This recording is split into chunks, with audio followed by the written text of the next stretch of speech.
Chapter 11. The Problem with Europe and the Solution. People only accept change when they are faced with necessity, and only recognize necessity when a crisis is upon them. The words are from the 1978 memoirs of French diplomat Jean Monnet, the great architect of post-war Europe. In 1952, Monnet became the first president of Europe's first executive body, the High Authority of the European Coal and Steel Community, ECSG, a precursor to the European Union. It was established to pool the coal and steel activities, predominantly of Germany and France. Belgium, Italy, Luxembourg, and the Netherlands also joined. Monnet's words are truer today than ever. The EU can spend years, sometimes even decades, on formulating and agreeing policy. However, faced with a crisis, EU legislation can be agreed in a matter of weeks and passed in a matter of a few months, as we saw it during the COVID-19 pandemic and the EU response to Russia's invasion of Ukraine. Steel and energy were intended by the ECSC founders to be the first experiment of European integration. Their idea was to extend cooperation into other areas and ultimately achieve a European Union. The ECSC was followed in 1957 by the two Treaties of Rome, the European Economic Community, EEC, establishing a common market based on free movement of goods, services, capital and people, and Euratom, establishing a cooperation on nuclear energy. It is ironic that energy is still not an EU competence, though two of the three founding treaties focus on energy. The 1986 Single European Act, the first major revision of the Treaties of Rome, created the internal market, which was implemented in 1992. Still, by then electricity was not yet considered a good, and power supply was not considered a service. Several European Court of Justice verdicts were needed to change that. Even today, the energy dimension of the EU is still largely kept outside the parameters of the single market.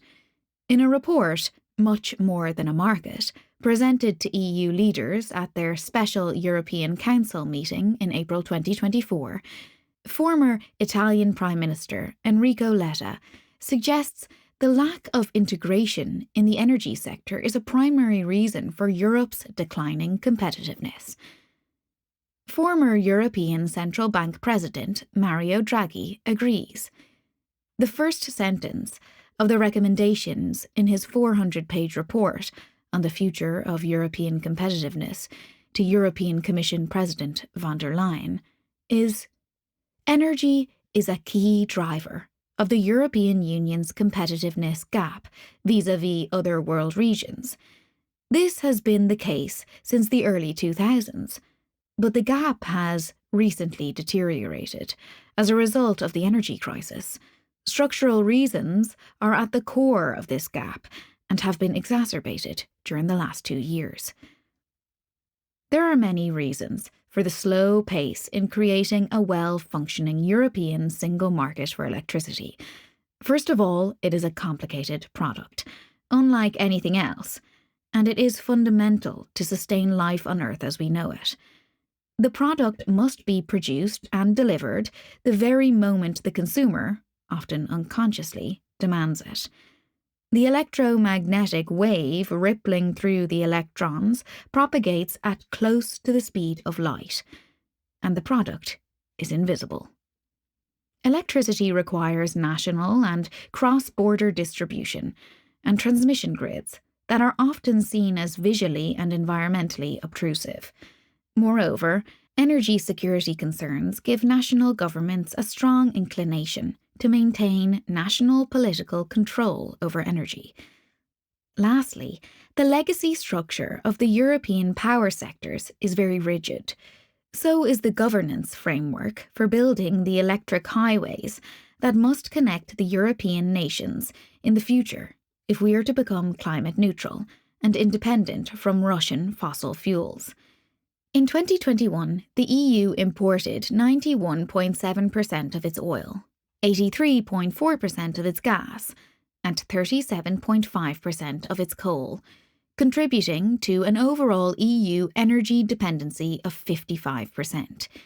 When Vladimir Putin decided to escalate the Russo-Ukrainian war, he started in 2014 by invading Ukraine on the 24th of February 2022. Russia was the leading supplier of all the main energy products to Europe: hard coal, crude oil, and gas. 1/4 of all EU energy demand, worth €100 billion annually, was imported from Russia. 1/3 was imported from elsewhere, and only 40% of EU energy originated in the EU. In the 2 months following the invasion, the EU paid €39 billion for Russian energy, of which Germany alone paid €8.3 billion. For the whole of 2022, Europe's energy import dependence reached 62.5%, and its fossil fuel import bill peaked at €640 billion, equal to 4.1% of its GDP. Despite lower fuel prices, the EU import bill remained at 2.4% of the EU's GDP in 2023. As the largest country and the industrial powerhouse of Europe, Germany has been instrumental in defining European energy policy since 1970, when the first major Siberia to West Germany gas pipeline was agreed. The deal is known as the Pipes for Gas, because Germany would supply steel gas pipes in exchange for gas imports. NATO expressed its concern about the security implications of West Germany relying on the Soviet Union, but was told by the head of the German ministry's gas department that Germany would never rely on Russia for even 10% of its gas supplies. When the Berlin Wall came down in 1989, the Soviet Union supplied 1/3 of Germany's gas demand. In 2021, Russia accounted for 55% of Germany's gas imports. The German love affair with Soviet and Russian gas has lasted 50 years. Up to recently, before the Ukrainian war, Germany was in the process of certifying Nord Stream 2, a gas pipeline under the Baltic Sea promoted by Gazprom.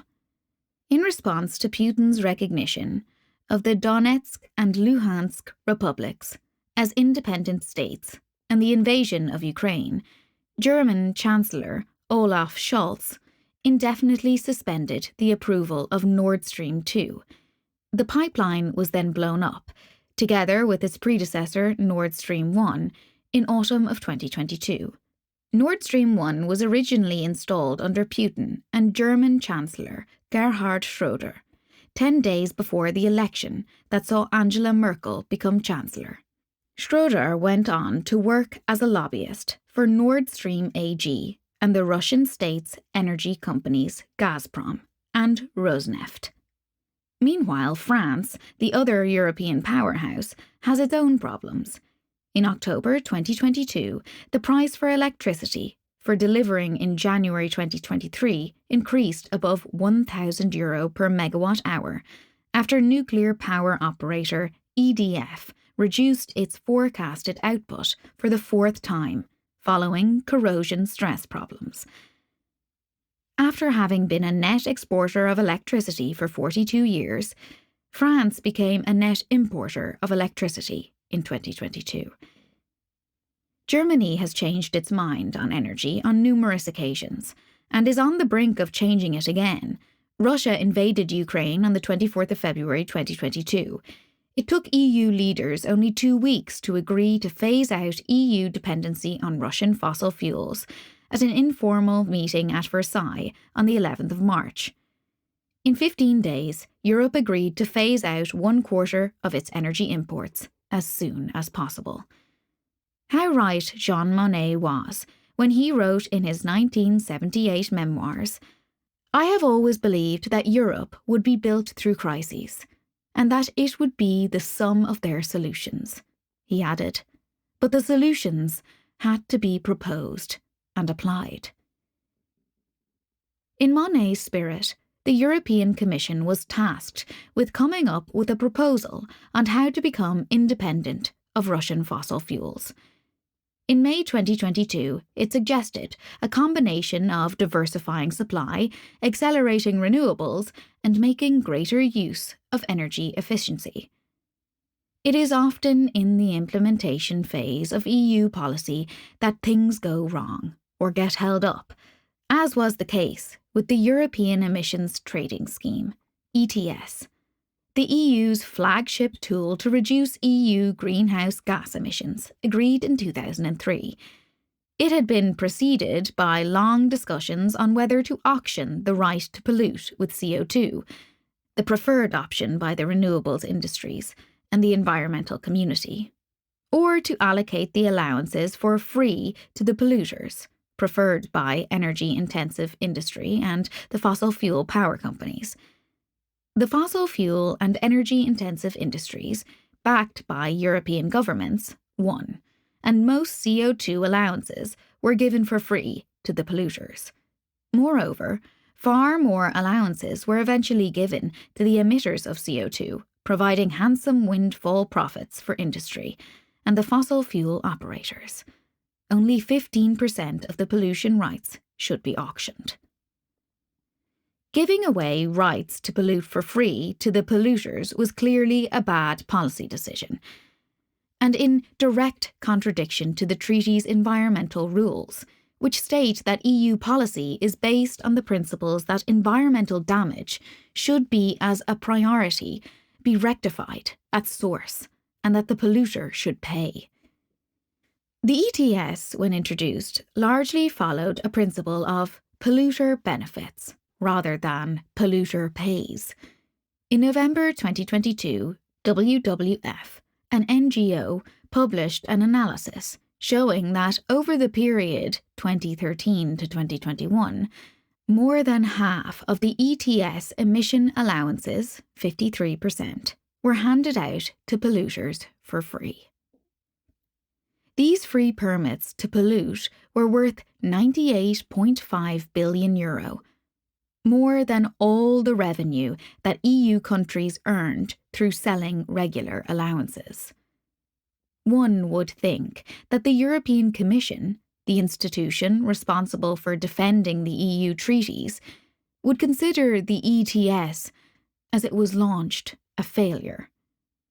It did not. It may be working counterproductively to the overall object, but it would further European integration, perhaps even act as a source of direct taxation. In any case, the thinking was, its shortcomings can be ironed out over time, and in the long term, it will reduce emissions. In fairness, the ETS would never have been adopted if it had been based exclusively on auctioning. Member states, encouraged by the European power sector lobby and energy-intensive industries, would have blocked such a proposal. The ETS is still, 20 years after its launch, struggling with over-allocation of allowances. Recent increases in the price of allowances have had a real impact, preventing new investments in coal power stations. But Europe does not have time to spend 2 decades getting energy policy right this time. The EU Green Deal, agreed by all EU heads of state, establishes that the EU must be climate neutral before 2050 to mitigate the worst effects of climate change. We are embarking on the biggest energy transformation in history.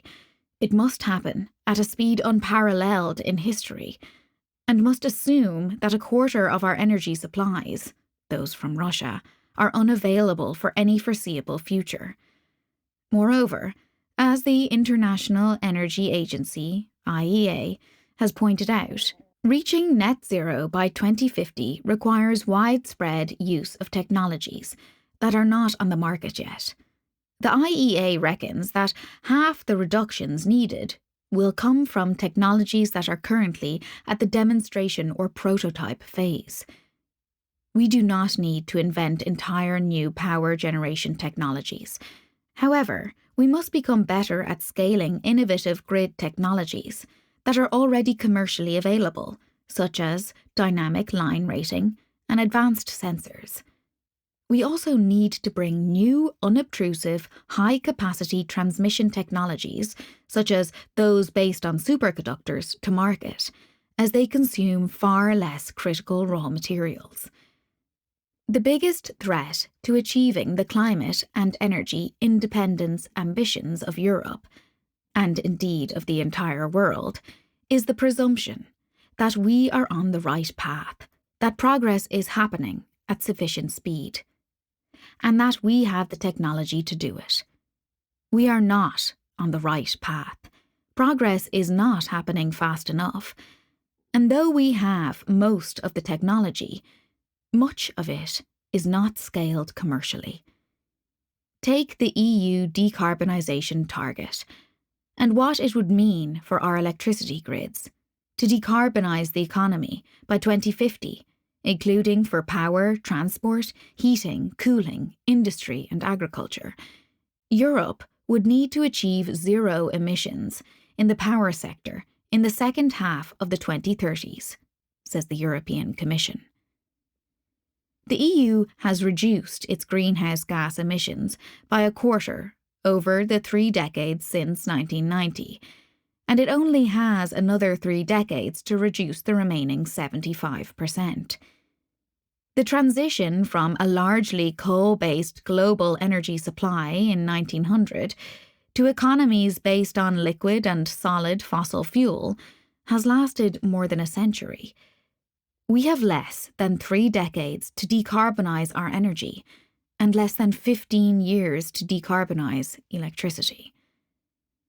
Energy accounts for 75% of EU greenhouse gas emissions, and a carbon-free electricity supply and electrification of heat and transport, to the greatest extent practicable, are the preconditions for decarbonising Europe's economies. The EU renewable energy share increased only 10 percent points, from 10% in 2005 to 20% in 2019.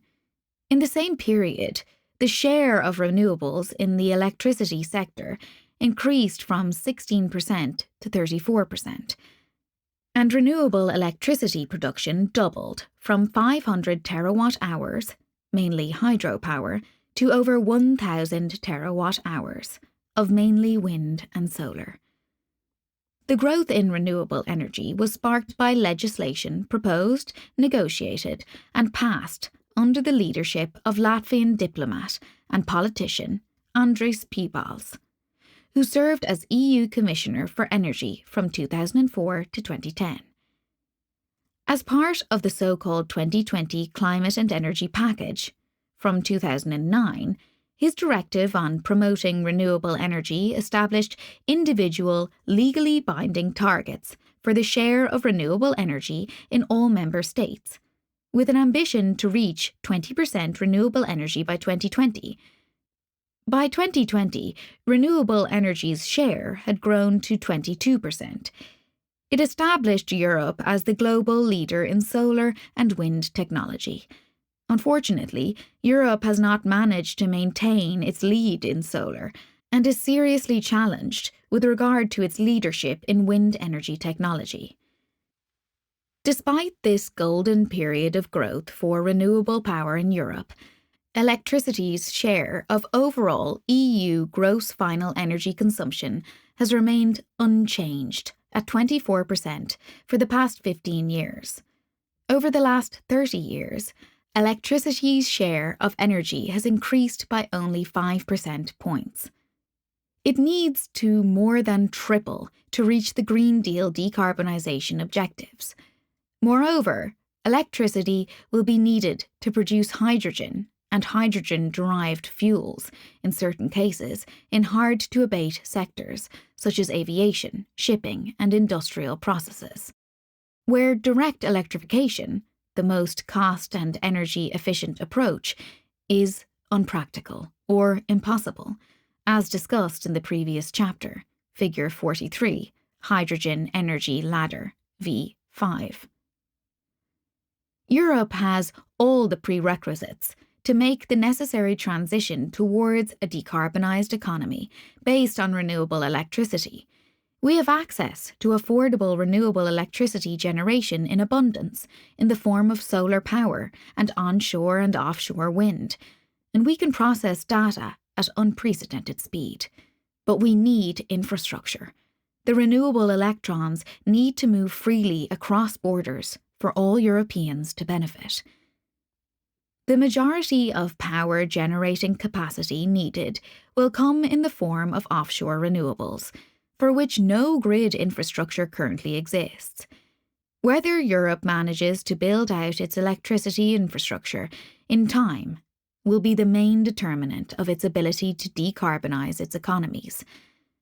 As the Florence School of Regulation has pointed out, in a study on cost-effective decarbonisation, aside from energy efficiency, the most important and immediate priority for the EU in ensuring a cost-effective decarbonisation of its energy system must therefore be to identify and eliminate infrastructure and other bottlenecks that are likely to constrain the cost-effective production and use of renewable electricity moving forwards. For power systems to provide electricity to all while relying mainly on domestic renewable energy sources in the form of solar, wind and hydro, the transfer of large amounts of energy across wide geographic areas must be enabled. Grids also need to rapidly redispatch supply and demand resources to respond to changing renewable energy output over the course of the day. Two distinct characteristics of renewable energy require wide area power exchange. First, most high-quality wind and solar resources in Europe are located far away from population centres. Second, fluctuations in output from individual plants mean that output can only provide an electricity service when it is needed, when aggregated across large areas with different wind and solar regimes, local weather, and load patterns. In the US, a model covering all the nation's electricity grids was run to analyse a system where all Western states would reach 60% renewable electricity and all Eastern states would reach 70% renewable electricity by 2030. According to Microsoft founder Bill Gates, the researchers found that by applying a national approach rather than a state-by-state approach, the emission reduction goals could be met with 30% fewer renewables by building renewables in the best locations and transmitting electricity to where it is needed through a unified national grid.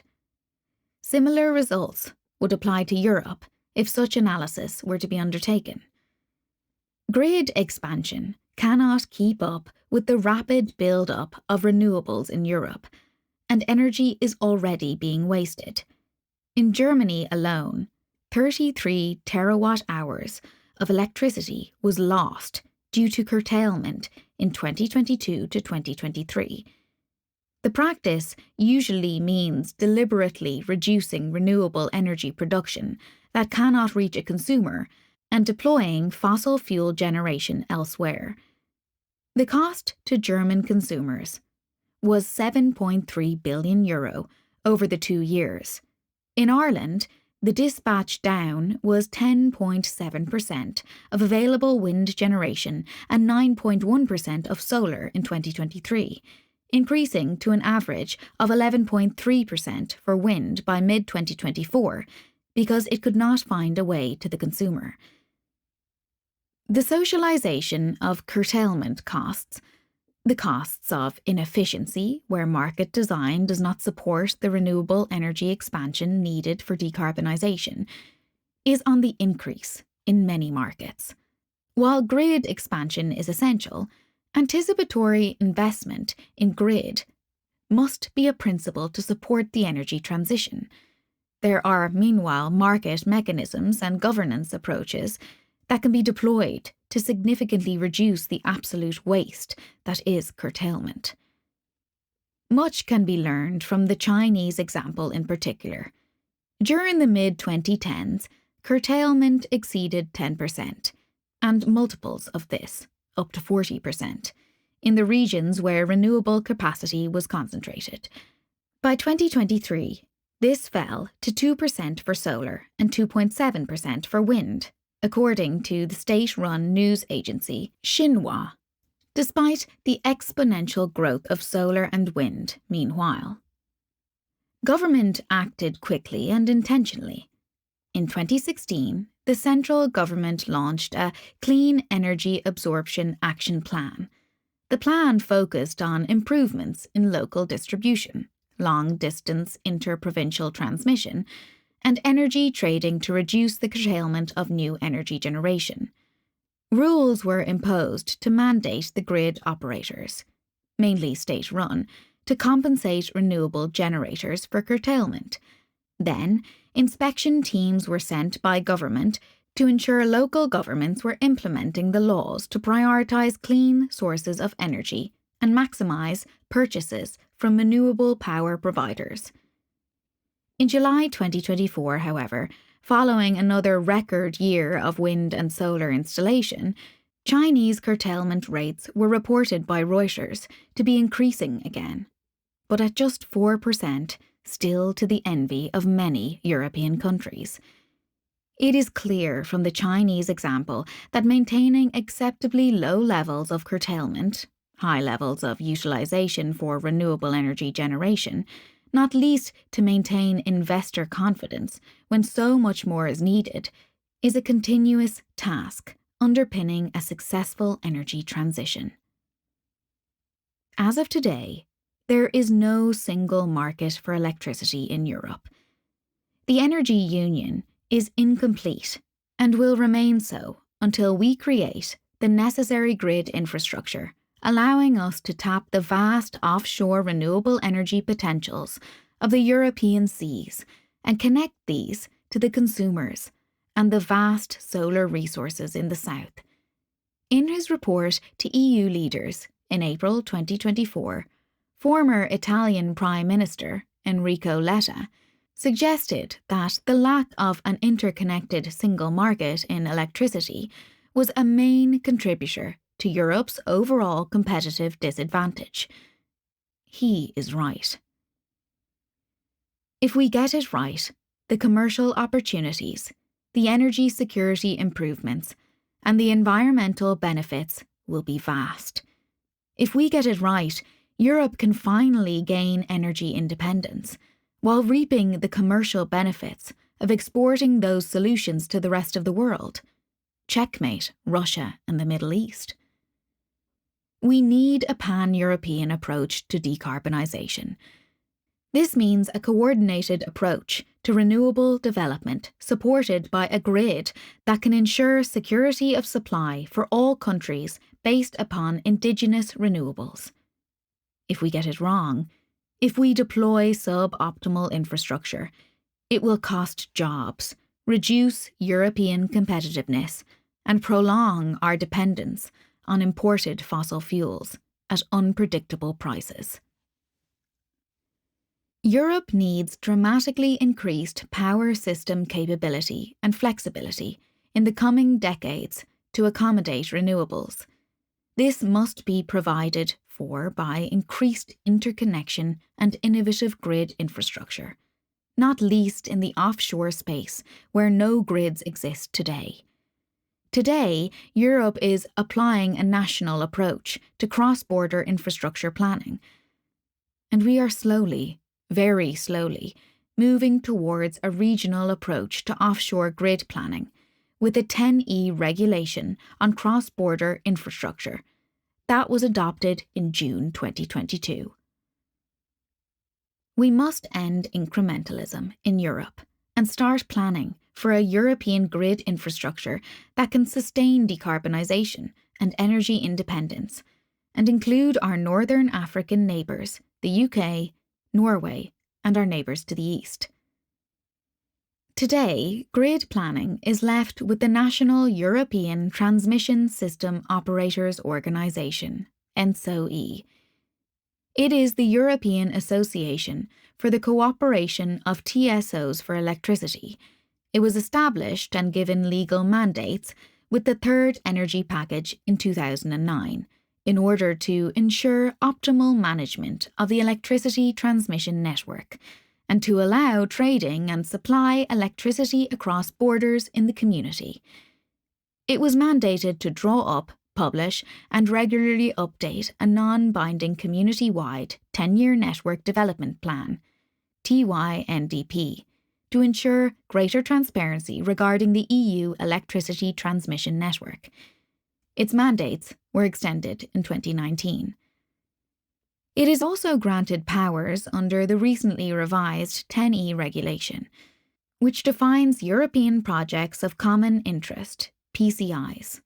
These are electricity projects that have significant benefits for at least 2 member states. ENTSO-E's 10-year Network Development Plan, TYNDP, is the sole basis for the selection of PCIs.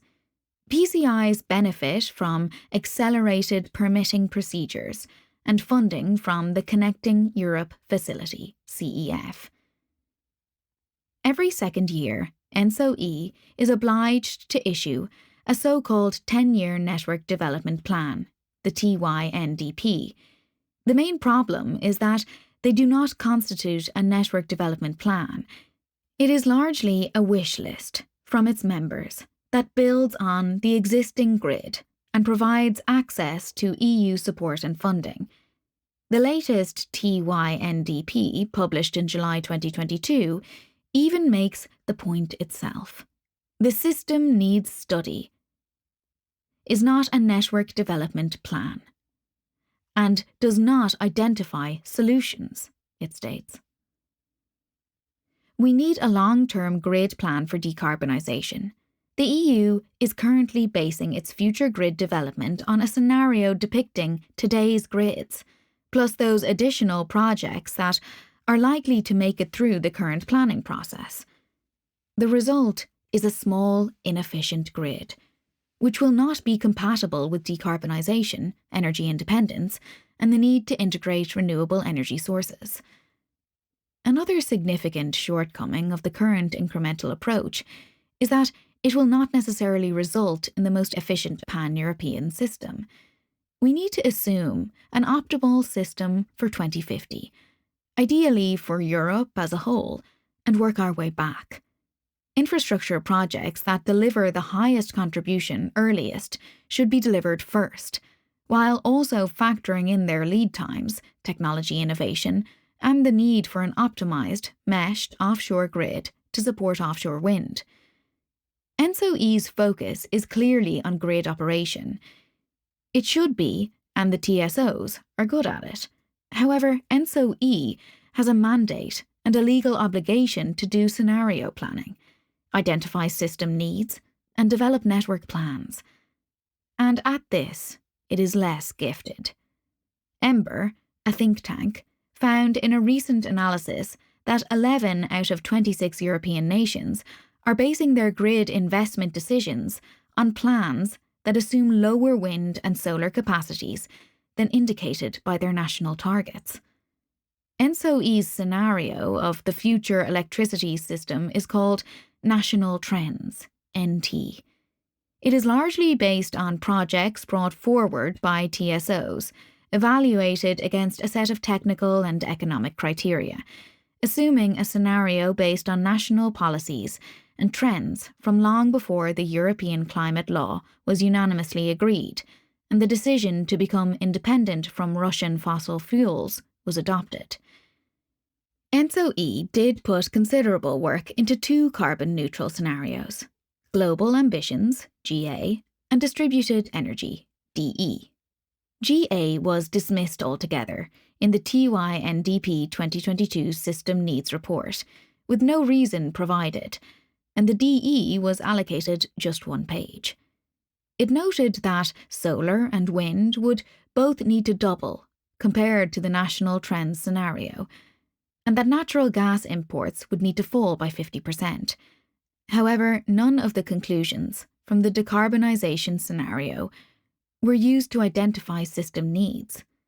ENTSO-E made its underlying data for decarbonisation public in 2024 and announced that 2050 decarbonisation would be implemented in their scenarios from the 2026 iteration of the TYNDP.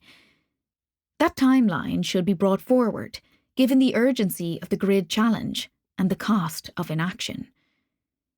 It has very real and practical implications for European grid development. If the scenarios are returning too few projects, they will not appear on the PCI list and will not benefit from accelerated planning and permit granting, EU oversight and support, or EU funding from the Connecting Europe facility. This will unnecessarily delay the needed overhaul of Europe's infrastructure development. To illustrate the problem, the TYNDP 2022 high-level report correctly points out a clear finding from our system needs study is that one of the main benefits of addressing system needs is to reduce Europe's dependence on gas-based power generation. By connecting more consumers with more producers, grid development allows a better use of the cheapest generation. And the higher the price of natural gas, the more beneficial it becomes to invest in Europe's cross-border electricity grid. These are all correct and highly relevant findings, yet the TYNDP's System Needs Report only reduces gas-based power generation by 2.3% in 2030, compared to a situation with no additional infrastructure investments. It states that gas-based power generation would decrease by 75 terawatt-hours per year in 2040, equivalent to 14% of the electricity generation from gas in the EU in 2021. Effectively, this means that 86% of the gas generation would still be operating in 2040. Therefore, the identified system needs are far from compatible with any political expectation of the future. Our grid planning assumes that Russia will be the main supplier of fossil gas to the European energy market in 2040. There is nothing unnatural about national TSOs maintaining their national focus. Handing over sovereign powers to foreign entities does not sit well with organisations that are tasked with keeping the lights on at home. Likewise, the governments they serve prefer to be able to point to a national entity in case the lights do go out and voters complain. Nations want to be in control of their own energy security. This has not changed following the outbreak of the current energy crisis. Nevertheless, pan-European grid planning should not be undertaken by entities with a largely national focus. It is not in the interest of the consumers the TSOs serve. It will not make us energy independent, and it will be costly, environmentally damaging, and maintain our energy dependence on foreign supplies. There is a constant battle for power going on between the European institutions, not least when it comes to energy. The Commission is the executive branch. The EU government that has a monopoly on proposing EU legislation. The Council, consisting of the governments of 27 EU member states and the directly elected European Parliament, are the co-legislators. Since the foundation of the 1951 European Coal and Steel Community, the European Commission, back then it was Jean Monnet's high authority, has worked towards an ever closer supranational union. It also wants to achieve an energy union with an internal electricity market to secure the free movement of energy throughout the union.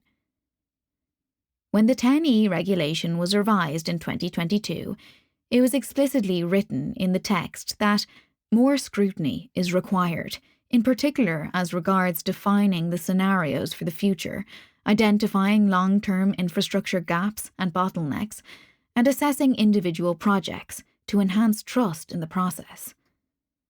Consequently, the European Commission and ACER, the group of European energy regulators, were given increasing roles in the TYNDP process.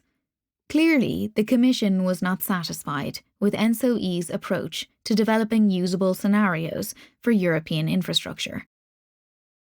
In its proposal on the new 10E regulation from December 2020, the Commission even proposed that, for the purpose of ensuring timely development of offshore grids, the Commission itself should draw up the integrated offshore network development plans per sea basin to deploy offshore grids and interconnectors, should ENTSO-E fail to do it in time. The proposal was killed by the Council. The Commission also considered establishing an independent system operator, ISO, or joint undertaking for offshore grids to accelerate offshore renewable energy, in connection with its 10E proposal. The introduction of cross-sectoral infrastructure planning by a neutral actor responsible for the entire planning process, developing scenarios, market and network studies, and identification of infrastructure gaps, were also options considered by the Commission. Unfortunately, these progressive and necessary ideas never made it to the final proposal.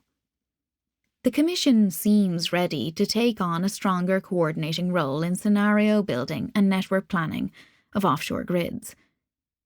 In a non-legislative document accompanying the European Commission's Offshore Renewables Strategy from 2021, the European Commission is introducing the idea of a European ISO, if introduced on a multilateral basis in the electricity sector. The Commission's view seems to be that it could be introduced without changes to the treaty, which acknowledges each member state's right to determine the general structure and sources of its energy supply. For now, Article 14 on offshore grid planning of the 10E regulation is the regulatory vehicle the Commission has at its disposal. That is how far the Council allowed the Commission to go, until now. The regulation was agreed before Putin's invasion of Ukraine. The Commission has an ally in the European Parliament, which also wants more and faster action on European offshore grid planning. On the 16th of February 2022, less than a week before Russia invaded Ukraine, the European Parliament, led by its rapporteur Morten Peterson, passed a resolution on offshore renewable energy by 518 votes to 88. It points out that the EU will not be able to live up to its climate commitments if no further actions are taken to accelerate the deployment of offshore renewable energy, and encourages the member states to speed up the necessary grid infrastructure to facilitate the green transition, for which electrification is crucial. It also stresses that member state collaboration is vital, but finds the current legal framework should be improved in order to facilitate such collaboration. While two of the EU institutions, the Parliament and the Commission, seem ready to prepare for a European offshore renewable energy supergrid, Europe is in desperate need of a group of committed sponsors among European leaders in the Council for a supergrid and a new governance framework to make it a reality. Enrico Letta has made good proposals to EU leaders. In our view, a plan to operationalise them could be to enter into a multilateral agreement between EU members and third countries, for example through a governing body comprising the Minister for Energy from all participating countries.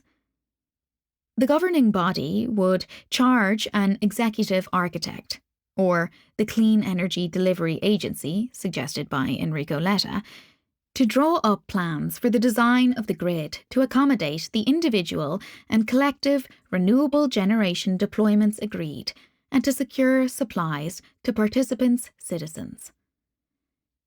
This would initially be an architect and planning role, as described earlier in this book, but would in time develop into a European Independent System Operator, EISO, as informally suggested by the European Commission.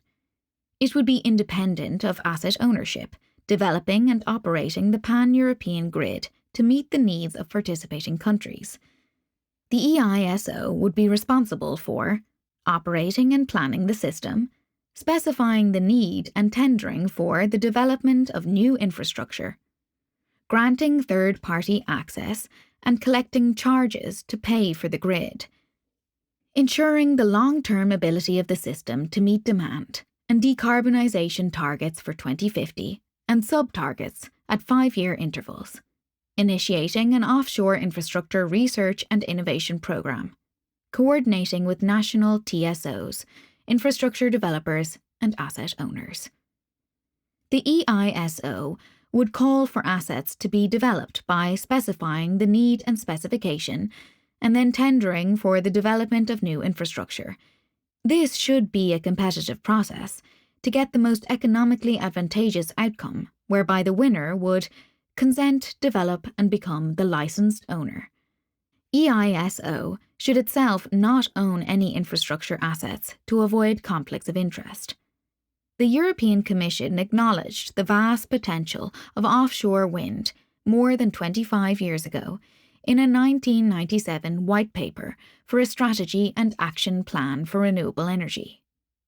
There is enormous potential for offshore wind farms. They have the advantage of higher wind speeds, although access is clearly more difficult. In order to achieve large-scale penetration of wind energy in the European Union, these areas have also to be used. A specific campaign is thus required to support large wind farms in such locations, and the development of such new or adapted technology as may be appropriate. This programme will clearly imply a major role for the utilities most concerned. It took more than a decade, and the services of Energy Commissioner Andris Piebalgs, for the EU to address offshore wind again. In 2008, 4 years after my company Airtricity built the Arklow Banks offshore wind farm, the European Commission published a new white paper, exclusively dedicated to offshore wind. It was titled Offshore Wind Energy: Action Needed to Deliver on the Energy Policy Objectives for 2020 and Beyond. It was a policy process that I was very involved in as a member of the Executive Committee of the European Wind Energy Association, now Wind Europe. It was a good paper, not least because it has a strong focus on action. The European Commission committed to apply to the full all relevant existing or recently launched EU initiatives to develop offshore wind, an indigenous resource for electricity production with a vast potential that remains largely untapped. The Commission was also ready to take further steps if necessary. The 2008 Commission White Paper called for an increase in offshore wind capacity, in the order of 30 to 40 times by 2020 and 100 times by 2030, indicating a capacity target of 40 to 50 gigawatts in 2020 and 130 gigawatts offshore wind in the EU by 2030. In 2020, there was 25 gigawatts of offshore wind energy operating in Europe, including 10 gigawatts in UK waters. In particular, the white paper stated the Commission would seek to facilitate regional cooperation on offshore energy site and grid planning between member states, energy regulators, transmission system operators, TSOs, and other relevant stakeholders. This was all good, and offshore wind has progressed since 2008. 34 gigawatts of offshore capacity was operating in Europe at the end of 2023.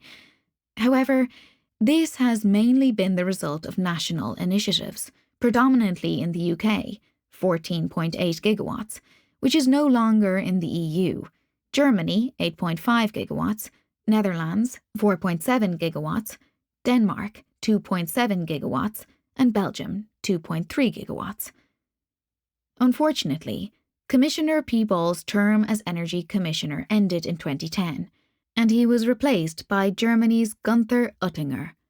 who was far less effective in pushing the renewables agenda. In 2020, Oettinger became a consultant of Hungary's Prime Minister, Viktor Orbán. The pace on offshore wind is nowhere near what is needed for Europe to meet its climate obligation.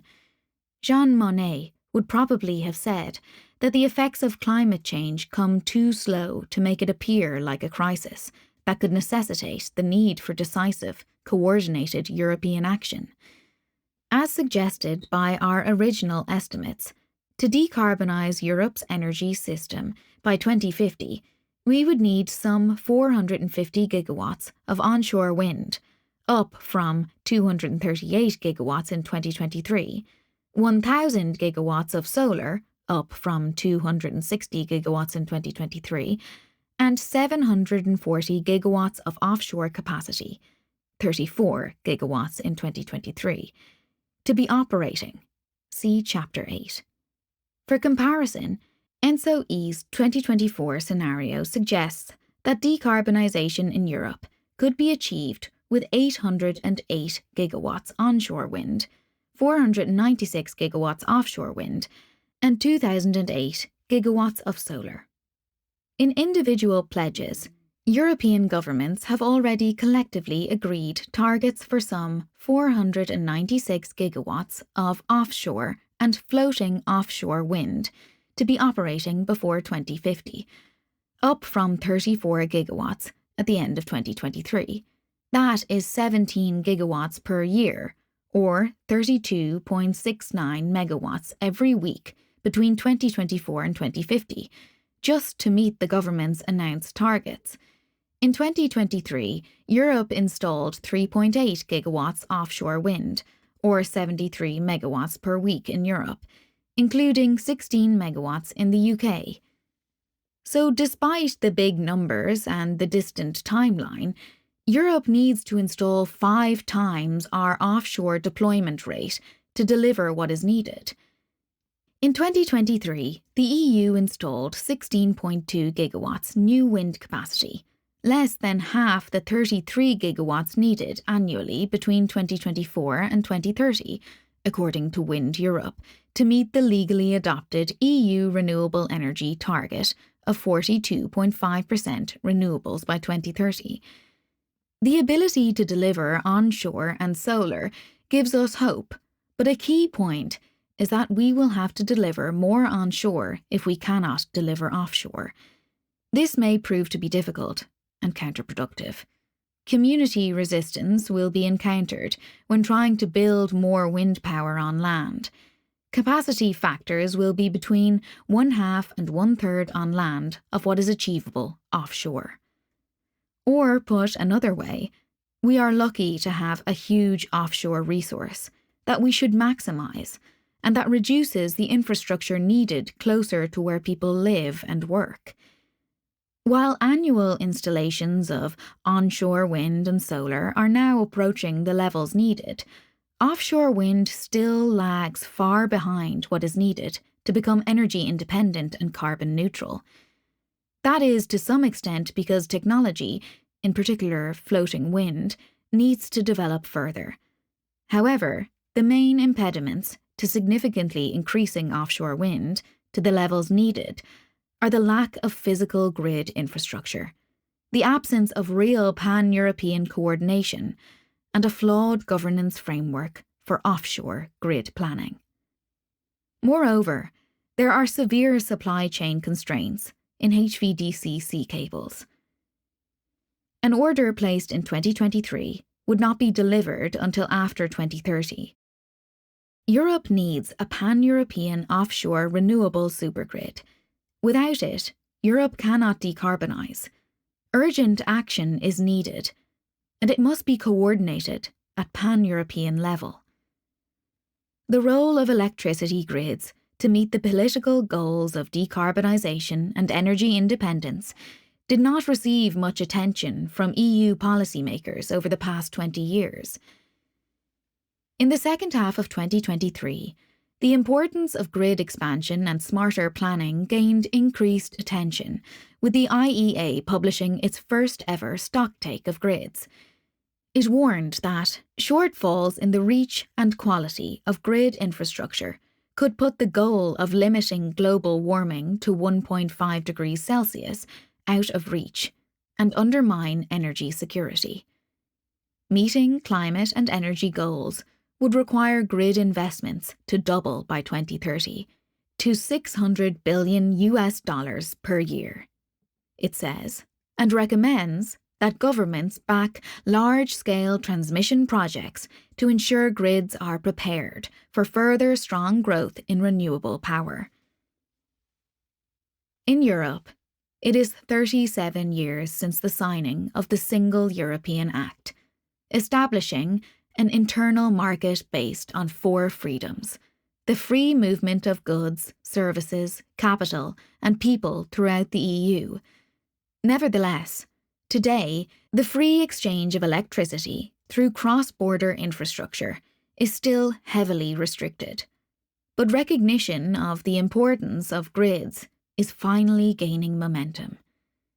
In November 2023, the European Commission published a non-legislative EU action plan for grids, proposing 8 actions to accelerate the pace of grid deployment and interconnection.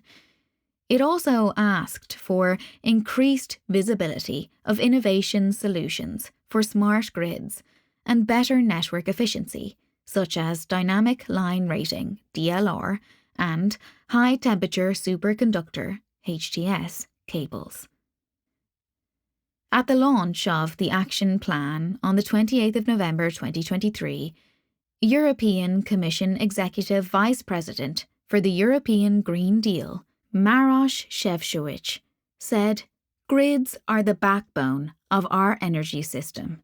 Our action plan will ensure better support to infrastructure planning, development and operation, central steps to connect Europe's growing renewable energy sources to the end users that need them." EU Energy Commissioner Kadri Simpson said, "Europe will only ensure its energy security and deliver on its climate ambitions if our power infrastructure expands and evolves to be fit for a decarbonised energy system. Grids need to be an enabler, not a bottleneck in the clean energy transition. That way, we can integrate the vast amounts of renewables, electric vehicles, heat pumps, and electrolyzers that are needed to decarbonise our economy." With the Grids Action Plan, the European Commission finally gave the urgency of developing an electricity grid suitable for decarbonisation focused attention, and without being considered a sideshow to hydrogen. Nevertheless, the action plan was not legislation, and, as such, difficult to commit anybody to. That changed as Belgium took over the revolving presidency of the European Union on the 1st of January 2024. The first half of 2024 became the year where decisive action and demands for legislative action on grids was finally taken, greatly advanced by a Belgian EU presidency intent on making electricity grids a priority. Following an informal meeting of EU energy ministers on the 16th of April, Belgian Energy Minister Tin van der Straeten, on behalf of the 27 EU energy ministers, said, "The build-out of an EU supergrid will be a crucial enabler for a sustainable, competitive, just and resilient energy transition in the EU."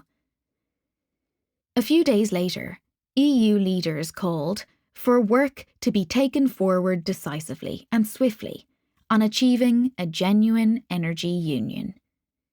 EU energy ministers followed up with a formal council meeting on the 30th of May 2024, unanimously agreeing to pursue a coordinated, interconnected and integrated European electricity network, and to the importance of aiming to achieve a fully or predominantly decarbonised global power system in the 2030s, and the ramp-up of electricity infrastructure. The 27 energy ministers also asked the Commission to provide for a European grid needs assessment and long-term planning that complies with the EU decarbonisation objectives. Following the formal Energy Council meeting, the Belgian Energy Minister once again used the term applied in the title of this book. On behalf of all EU energy ministers, Tin van der Straeten said, "The share of renewables in electricity generation has more than doubled since 2004 to reach almost 40%. The Council conclusions align with this development and reflect the European Union's ambition to become more green, competitive and resilient in the energy sector, emphasising the need to roll out an EU supergrid to incorporate more renewables, support electrification, stabilise prices, and increase energy security." It is gratifying that EU leaders now recognise the need for a pan-European supergrid. Now it's up to the Commission to come up with a credible plan and concentrate on it until it has been accomplished. That is what Jean Monnet would have done. George, you should stop diffusing your energies. You should select a single, great objective and concentrate on it until it is accomplished. You may have to make short-term tactical detours, but you must never lose sight of your central goal, even when the road ahead seems hopelessly blocked. Jean Monnet to George W. Ball, a US diplomat and banker who helped draft the Schuman Plan and the European Coal and Steel Community Treaty in 1950. He had begun collaboration with Jean Monnet and the French government in 1945 on its recovery after the war and negotiations on the Marshall Plan. Chapter Key Points 1. How right Jean Monnet was when he wrote in his 1978 memoirs, "I have always believed that Europe would be built through crises, and that it would be the sum of their solutions." 2. The legacy structure of the European power sectors is very rigid. So is the governance framework for building the electric highways that must connect the European nations. 3. The main impediments to increasing offshore wind are the lack of physical grid infrastructure, the absence of real pan-European coordination, and a flawed, slow-moving governance framework. 4. The biggest threats to energy independence and decarbonisation are the presumptions that we are on the right path, that progress is happening fast enough, and that we have the technology to do it in time. 5.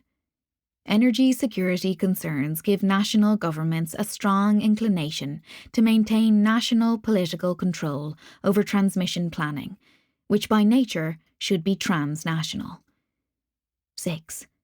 The EU emissions trading scheme, when introduced, largely followed a principle of polluter benefits, rather than polluter pays. Europe does not have time to spend 2 decades getting energy and climate policy right this time. 7. We must become much better at scaling innovative grid technologies already commercially available, such as dynamic line rating and advanced sensors, while bringing new, non-resource intensive, unobtrusive, high-capacity transmission technologies to full technology readiness. 8. In Germany alone, 33 terawatt-hours of electricity was lost due to curtailment in 2022 to 2023, at a cost to consumers of €7.3 billion. Europe's renewable electrons need to move freely across borders for all Europeans to benefit. 9. There is no single market for electricity in Europe. The energy union will remain incomplete until we create grid infrastructure allowing us to tap the vast offshore renewable energy potentials of the European seas and connect these to the consumers and the vast solar resources in the south. 10. The EU is currently basing its future grid development on a scenario depicting today's grids, plus those additional projects that are likely to make it through the current planning process. The result is a small, inefficient grid, incompatible with energy independence. 11. There is nothing unnatural about national TSOs maintaining their national focus, but pan-European grid planning should be undertaken by entities with a pan-European focus to achieve significant system cost savings for consumers, and an up to 30% reduction in wind generation overbuild needed for resilience as studied in the US context. 12. Europe is in desperate need of a group of committed sponsors among European leaders in the Council for a supergrid and a new governance framework to make it a reality.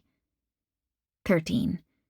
The free exchange of electricity through cross-border infrastructure is still heavily restricted, but recognition of the importance of grids and a truly single European electricity market is finally gaining momentum.